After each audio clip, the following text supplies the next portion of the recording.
What's up, Ram fans? Another week of CSU athletics have passed, and we've got the full rundown. I'm Madeline Davis. And I'm Leah Cackowski. Here's what we have on tap for you tonight.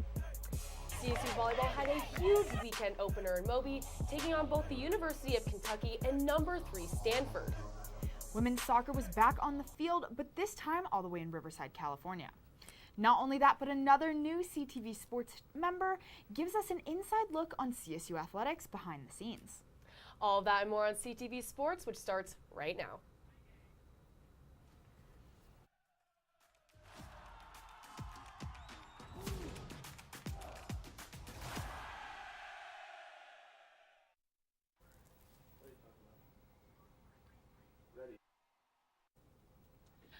All right, Rams, I have some very, very thrilling news.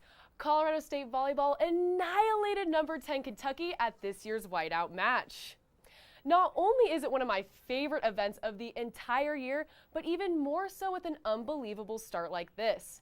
CSU came into this one with fire, and even though there were plenty of new members, including the highly anticipated change of leadership, it didn't squash the reputation of starting the year on a high note. Colorado State won 3-1, and it was absolutely clear they dominated the entire time. Being the underdog didn't seem to be a thought, as thousands backed the green and gold with cheers and rowdy Ram spirit to set the tone. It was so awesome to see the student body and the entire city of Fort Collins reunited for the 2023 season. First years definitely got the feel of what it takes to be a Ram. The energy was electric throughout the lineup as well, and I believe it was the sole reason the green and gold pulled it off, because the numbers didn't really show it across the board. As you can see, Kentucky was right there with the Rams, besting them in kills, assists, and digs. However, the true showstopper was the complete lopsided result of blocks, from the green and gold's 12 versus the Wildcats' mere 2. So yes, they were able to attack more, but extremely lacked on their defense. Even though it doesn't look like a complete shutout, Colorado State was just on. The energy brought on by these girls really showed throughout the entire team dynamic, and one Ram truly made the difference. That's right, veteran Annie Sullivan came out in style with a whopping 18 kills, more than anyone from either side. She continually came in when the moment needed it most, and it showed, her versatility adding 3 blocks as well. I'm so happy she's back. Overall, it was a definition of a staple start. The green and gold really knew how to feed off the fire of Moby Madness, and Coach Cohan got her first win as head coach as well. Here's what she had to say about her debut. Perfect debut. Could you ask for anything better? Crowd, awesome. Whole family here. Team, amazing. Coaches, great calls. So it was pretty remarkable. One of my speech points before the game was telling the girls, like, take a moment and breathe it in, because there's very few people that get to play in front of a crowd like this in the whole country. So make sure you enjoy, some of those little moments. Yeah, I think this is a good competitive memory bank moment. That's what Tom Hilbert would always tell us to remember as we go into the next battle. We all know the legacy that was left behind from Tom Hilbert, and the transition has been seamless. There's a lot more excitement to come, and we here at CTV can't hardly wait. But from what I recall, Kentucky wasn't the only top 10 school they faced last weekend. Madeline, how did they do against Stanford? After the electric Friday night in Moby, the Rams were back on Saturday night for another top 10 test when number 3 Stanford came to town. Both teams came into this one riding a successful opening win just the night before. CSU versus Kentucky, and the Cardinals came into this one after sweeping the Bears about 40 minutes down the road at UNC. While the Wildcats may have left Moby feeling defeated, the Cardinals did not. It was clear from the start who had the upper hand in this one, and it was Stanford. The Rams struggled right out of the gate. Stanford's impressive height and ability to strike in almost every gap CSU created kept this one quick and not particularly close. The Rams did not give up, though, and eventually things started clicking in the third set, where CSU forced several Stanford timeouts and eventually went on to take the set 25-20. At this point, though, it was perhaps a bit too late, as Stanford was already up 2 sets and recovered well to close it out in the 4th set, winning 25-15. When looking at the numbers, it is obvious that the Rams' offense was not as sharp as they would have liked. Both CSU and Stanford had almost the exact same number of chances, but the Rams came up short while Stanford seemingly did not. The Cardinals amounted 59 kills compared to the Rams' 35, and their hitting percentage was immensely better. Like I said earlier, it seemed like Stanford found every gap CSU created. It also didn't help that the Rams lost 12 points on service errors alone. Looking at the individual stats, it is clear that Stanford has some serious talent. The most notable player on the night for the Cardinals was fifth-year outside hitter Kendall Kipp, who accounted for 21 kills on the night. It is no shocker that Kipp has mounted many accolades throughout her college career, including All-American honors and repping Team USA for the U.S. collegiate team last year. On the opposite side, the Rams did not have any spectacular standouts, but redshirt junior outside hitter Malaya Jones did lead the team in kills with 9, and senior outside hitter Kennedy Stanford also played well with 3 aces and 7 kills on the night. The Rams have their next big test right now, where they just tipped off against UNC down in Greeley. The Rams have struggled against the Bears in previous seasons, but perhaps it will be a different story tonight. Leah, how's that game looking? Well, Madeline, we are in the 4th set right now, and it is all tied up 12-12. CSU is leading 2-1 right now. They start off a little bit slow in the first set, losing 25-22, but they have been on fire since then, so hopefully they'll be able to seal the deal with this one. Kennedy Stanford and Annie Sullivan, man, again, key players every single game. Kennedy Stanford with 11 kills and Annie with 9.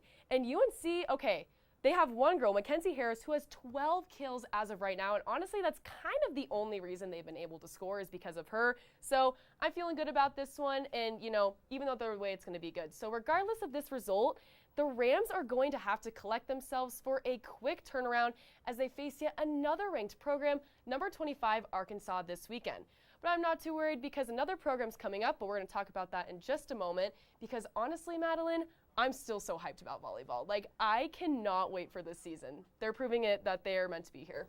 Yeah, I'm really excited to see what they can do. This out-of-conference schedule is going to be really, really tough for them, but I think that's going to be good. I think so, too. I mean, they've already, right off the bat, have had 3 top programs within, their first 2 weeks of play. Yeah. And that is, some teams can really crumble with that, but I think because of their veteran leadership with these girls on the team, it's going to be okay. Yeah, I mean, I think it's a phenomenal start for Emily Cohan. I mean, coming in after Tom Hilbert, coming in, beating the number 10 ranked team in the country as your first win as head coach. That is something awesome. She's going to remember. Those are some really big shoes to fill, but obviously she hasn't even shown that it's any stress at all, and I think it's been amazing. So I'm super excited.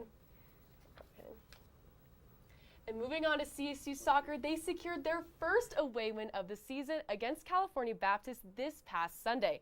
The matchup was fairly even on paper before tip-off, and to say it was close is an understatement. It was an aggressive battle to say the least, as CSU claimed 2 yellow cards in CBU1. The heat and exhaustion didn't stop the Rams from securing the dub, as they had to take a 30-minute extreme heat break just barely into the first half. Geez, that's Southern California weather for you. The green and gold struck first in the 25th minute, and Cal Baptist never gave an answer, with the Rams winning 1-0. I must admit, it's nice to finally see some wins with Keely Hagen's squad.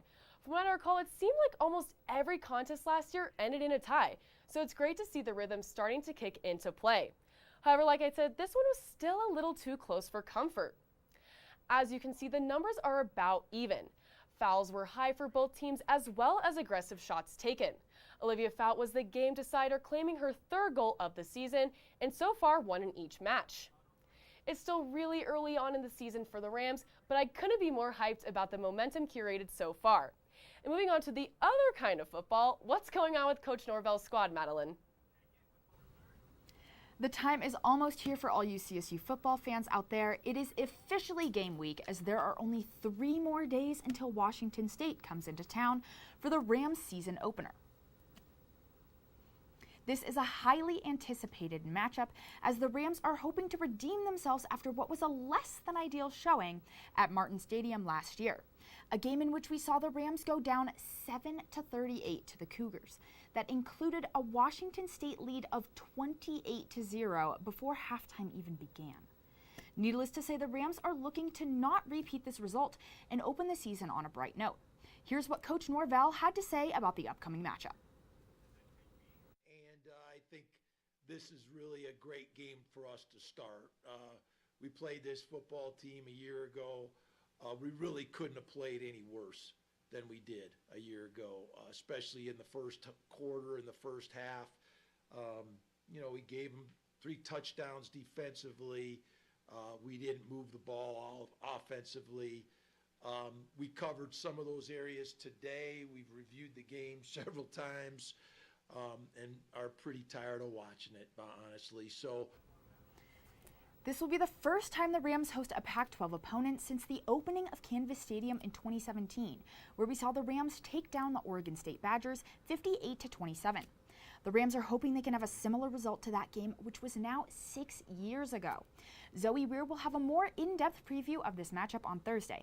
But in the meantime, we're heading to a break. Stick around because after, we welcome back new CTV Sports reporter Nick Ortiz, who will be here with a story about some of the most important people behind the scenes. Living with someone you don't know on the other side of the wall is hard, especially if you don't know how to be a good roommate. The first thing that you'll want to do to be a good roommate is make sure that you always stay quiet.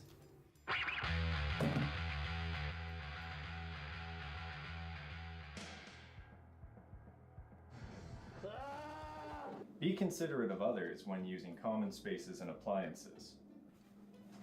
Hey buddy, what you doing? I'm just gonna need like 40 minutes. Be respectful of your roommate's privacy. Ugh, my bad. Finally, make sure that you clean up after yourself. Oh, fresh toothbrush.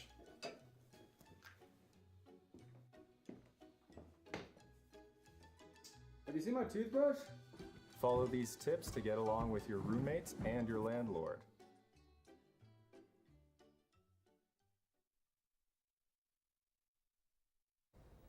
We've heard a lot about volleyball this last week. With so much talent being shown out on the courts, it's impossible to not talk about our team's dedication to the sport. Off the court, though, there's more going on than you might think. Behind every bump, every set, and every spike of CSU's victory over Kentucky last Friday is a team that often doesn't get enough recognition. A team that contributes more to our Rams' success than we know. This team being our equipment managers. We are very behind-the-scenes people. You won't usually see us on the field unless something goes wrong. Like if you see me running out there, something's happening. Although we don't see her demolishing Kentucky out on the court, Katie Wimp and the rest of our equipment staff put in a lot of work to make sure that our athletes feel, look, and play their best. We see pride in our work out there on the court. We're not looking for it to pat on the back or attention, but it feels good to watch them look good on the court or on the field and then be excited about what they're seeing. Prepping, practice gear, game gear, travel gear, it's all in different stages. Kind of varies on the team, the extent of it, but each team has a schedule of issue. Passion for the kids, the sports, doing the job. Our job is not easy. We often are underpaid. We're paid very well here, but in general, equipment people are underpaid for the hours we work. We have a slogan, we're the first in, last out. We're here more hours than we should be a lot of the time. So passion for it. If you don't like what you do, it's going to be miserable. So that and organization. If you're unorganized, if you don't have lists and color codes and schedules of everything, something's going to get missed and something's going to get lost. So really those two things make it equipment manager. There are many who are under the impression that the only thing our equipment staff does is wash laundry. However, that couldn't be further from the truth. So people that say oh, you're just laundry people for equipment managers, that's such an old school way of thinking. 30, 40, 50 years ago, yeah, back in the NFL, that's a lot of what they did was laundry, to be honest. But nowadays, laundry is such a small part of what we do.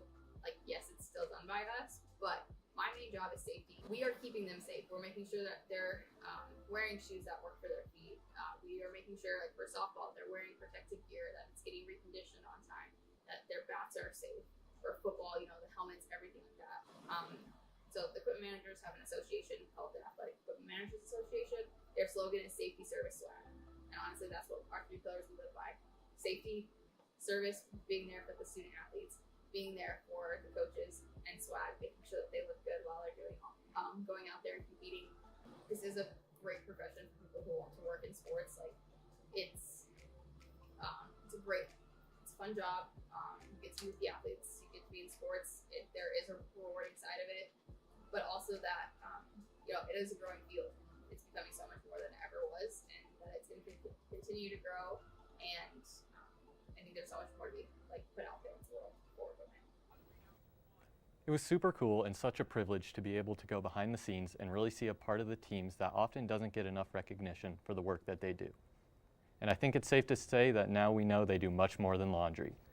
Now, Rams, we're going to head to a break, but stick around to hear our thoughts on some controversial topics on Hot or Not.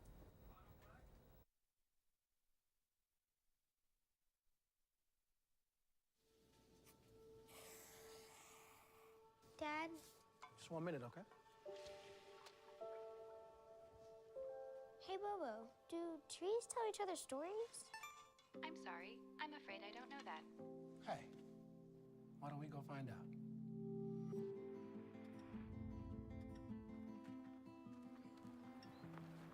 Listen. Do clouds take naps? I couldn't tell you.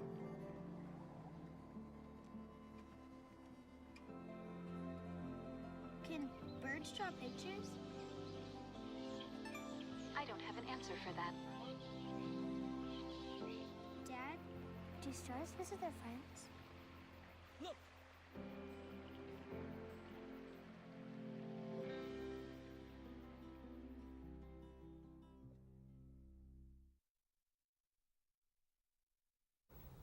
Welcome back from the break, Rams. And now it is time for one of our favorite segments here at CTV Sports, Hot or Not, where we discuss some of our controversial topics on sports items that are all across Fort Collins these days. So our first topic is going to be, is Boulder football underhyped or overhyped? What do you guys think? Well, I would say they're honestly, I think they're hyped as much as they need to be. You look at the transfers they're getting, you see, these 5-star people coming in ready to play for them. We got cornerbacks like Travis Hunter, who are really going to make a difference for that team, I think. Madeline, what do you think? Do you want me to be honest with my Boulder football opinion? Yeah, this is hot or not. We have to be honest here. To be honest, I don't care. I genuinely don't. I just don't. I don't see what the appeal in CSU being obsessed with Boulder is. I genuinely don't. I don't really see them as a rival. I know that everybody else sees them as a rival. I don't. What does their season and their success have anything to do with us? I just literally none. From a perspective of CSU culture and history, the Rocky Mountain Showdown was a lot more prevalent back when we weren't here because we haven't had it in a while. There was a pandemic and all those things. I get not wanting to care because he has Boulder. Why do we have to talk about them so much? But back in those days, back in Sunny Lubick days, we were winning maybe 9 times out of 10. We were good, and that's why I get so angry when people still put us so much below them, because think about it. They have had the worst offense ranked the past 2 years. They're not you know what I mean? And so their defense was ranked last year as well. They were allowing almost 45 points a game. So to me, that's why I think it's we got to talk about it, because now, why are people saying that they're going to be the greatest, most ever team of this? No, I don't think so at all. I think they can be, maybe 500 at best, but I think they're way overhyped right now. Way overhyped. I have to agree with you. I think they're 500 at best. That's how it's looking right now. You're getting depth from as many transfers as are coming in, but that's with all the change that's going on. That's as much as you can expect from them. Yeah, I mean, I just don't. I don't see them, performing particularly well. I mean, I get the hype surrounding Deion Sanders. Yeah. It's a name, and that's big. But I mean, what college football coach comes in the first year and absolutely turns around a terrible program? Yeah, they were worse than us last year. It's just not very likely to happen. And I mean, his son is going to be QB1, which I don't know. I've been on teams before where, parent-sibling relationship on teams can be hard. It's a hard adjustment to make, especially with the first year as head coach, as your son playing quarterback. I don't know. That can cause a lot of tension within teams. So we gotta, they gotta be able to work together first. And yes, they have all these recruits. They have all of these people there, but can they play together? We don't know. We'll have to see. We don't know. I mean, at least it puts Colorado football on the map, I guess. I know, but of course, it's never for us. It's always them. So that's why I'm excited for when we play them. Yeah, okay. Let's get away from the Buffs and bring it back to some local sports. Our topic of the night for women's volleyball is a question for the foreseeable future. So our question here is, will volleyball keep up their consistency post Tom Hilbert? What do you guys think? Personally, I don't think I can talk too much for the post-Tom era. I wasn't really here when he was coaching. But honestly, I really think it's too soon to say. You know, we did have a couple of important wins with today as well as on Friday against Kentucky. But, you know, I still think we're looking for what our team can do. Mm-hmm. I think absolutely. I mean, we've already seen how Emily can really, really come in and, like, no stress at all. Like we said earlier, she has taken on this role.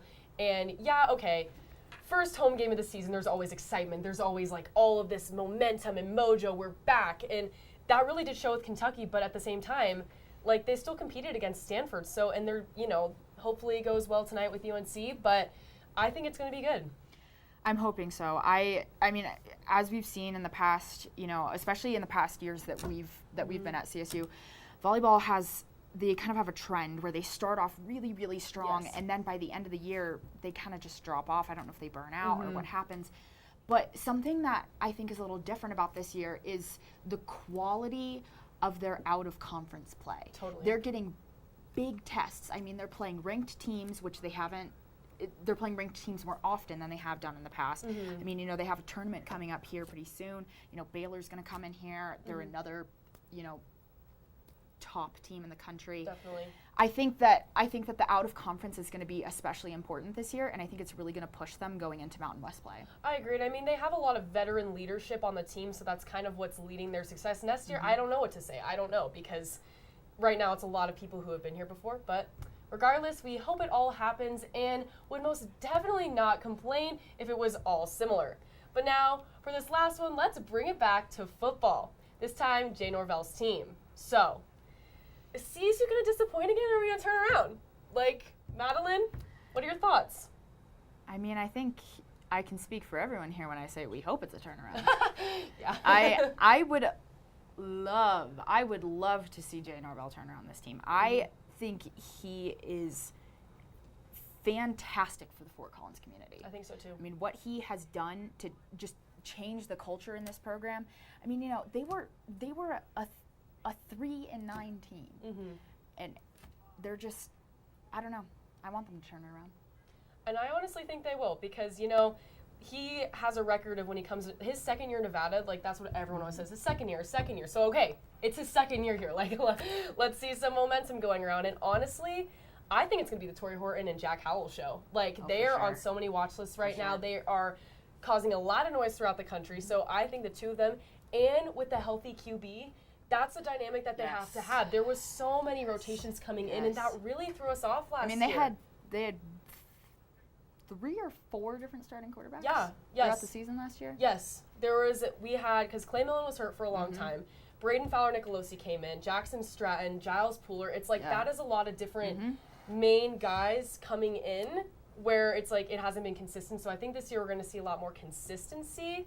What are we thinking over here, Nick? I'm just thinking you can't really get much worse. You know, 3-9, 16.9 points per game. You can only go up from there. And I think, you know, with an improved offensive line that we have, they've been working on it. That's a big one. Can really only go up from there. We're facing some opponents that we saw last year that we didn't do very well against, like Washington State, Middle Tennessee. So I don't know. That's like kind of like, guys, let's get this together. Like, let's start the year off on a high note on Friday, I believe, or Saturday. Yes, Saturday. It's going to be a great day, 5 o'clock game. But I think we're going to be better this year. I'm hoping 500 for us, like, as the bare minimum. Yeah. Like, what did I hear? Someone's prediction said even more. But I think it's going to be great. And all right, I think that's enough talk Now we just have to wait and see what will actually happen this year. Agreed, Madeline, but as always, thank you so much for watching, and please turn into the only show that features professional geeks tomorrow night. Have a great night, and we will see you then.